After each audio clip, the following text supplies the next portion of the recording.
ستا فرمایشو ما پوره کو تورې جامې په ګرمۍ چا اغوستې دینه او تورې جامې واچوه یاره تورې جامې در سره ډېرې خوند کوي نه. السلام علیکم ملګرو، امید لرم چې ښه به ما او ارمان در سره مخامخ یو زما د فیسبوک پیج رفتابان نه او شعرونه به وایو. ارمان به شعرونه وایي، ارمان به ټپې هم کوي، زه به هم ټپې کوم. او بله خبره دا چې زه چې کوم تصویر یا ویډیو اپلوډ کوم نو زیات ملګري ما ته کمنټ کوي چې ته غټ شوی. دا خبر رښتیا ده ارمانه؟ هی نو که زه درته ډېر ووایم خو ته خو یې منې نه، خو به هر حال په کار ده چې ته خپل وجود کم کړې.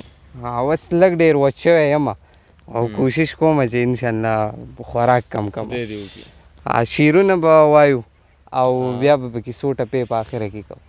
نو زه به اول شعرونه ووایم ارمانه چې مرګ ته ورځې شمارمه تمه مې له ژوند نشته، مخکې بلها ښکلی وې اوس د هغه خوند نشته.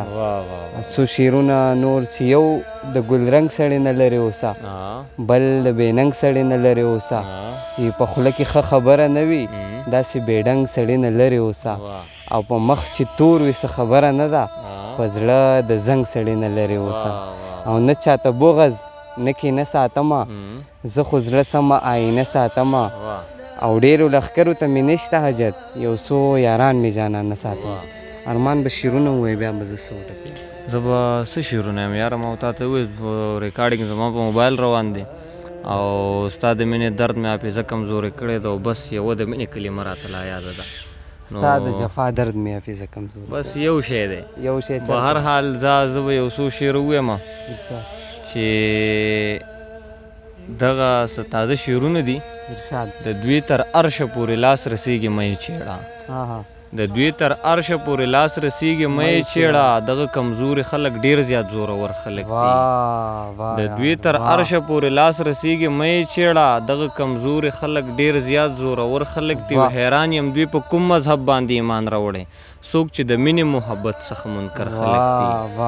حیران یم دوی په کوم مذهب باندې ایمان راوړی، څوک چې د مینې محبت څخه منکر خلک دي. او د سوات په خلکو باندې خدای د ښایست حد کړی دی، او که خبره د مردان راشي نو نر خلک دي.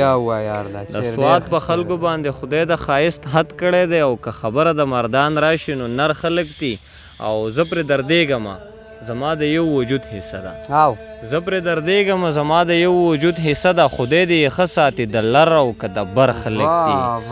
او چې د مور غېږه یې نصیب وي او په برخه یې یار، چې د مور غېږه یې نصیب وي او په برخه یې یار، زما په خیال چې دا تر ټولو بختور خلک دي. او آخرنی شعر دی چې ارمان ستا سره په لاره د تلو نه دي قابل، ارمان ستا سره په لاره د تلو نه دي قابل، دا بعضې تا چې خېجولې په خپل سر خلک دي. بس دغه نوي ته او په پښتنه مینه ډالۍ. او زه به دوه درې ټپې کوو، زیاتې نه، په ډېرو لیوني خوشحالېږي او ټپې هسې نورو ملګرو اورېدلي په ویډیوز کې که نه. او څو ټپې به وکړو. پتا د جنو محفل تو دے وای وای وای، پلے بنے یار د حجرې آباد دینا، او زما جانان کې وفا نشتا وای وای وای، زکه غماز خندا په ما پورې کوي نه، او ستا فرمایشو ما پوره کو وای وای وای، تورې جامې په شکال چا اغوستې دي نه،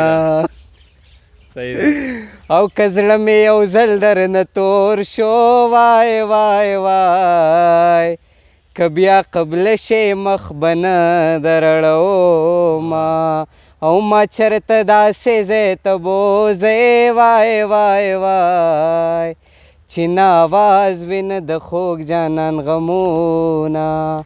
بس دغه ټپې او شعرونه تاسو ته ډالۍ. ملګرو ته دغه خبره یاد دی چې زه وچ نه یم خو دا کس غټ دی، نو زه ځکه وچکارم. ما ته هم ځان په دې ویډیو کې ډېر زیات وچکار د وختي نه لکه دا سوچ کوئ ټپو ته یې غوږ نه وخو لکه زه وچ نه یم، زه به هرحال نارمل یم، خو لکه دا کس ډېر غټ دی. او بله خبره ده زما ټیک ټاک کې هم اکاونټ شته، نو که فالو یې کوئ رفتابان شم لو کولی شم په ګوډ کې ښه یم، زما باسې په نصیب کې کلیواله نه وه.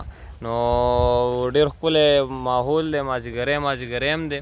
نو غوښتل مو چې لږ ډېر ریکارډینګ وکړو او له تاسو سره یې په پښتني مینه شریک کړو او نوره قصه ته او عارف تابان آفیشل په نوم باندې چې کوم ټیک ټاک اکاونټ دی زما، د دغې نه علاوه زما نور اکاونټس نشته، نو هغه هم فالو کړئ او دغه ویډیوز یې وګورئ چې ویوز سیوا شي. او بس اجازت په والو د لوی الله په امان.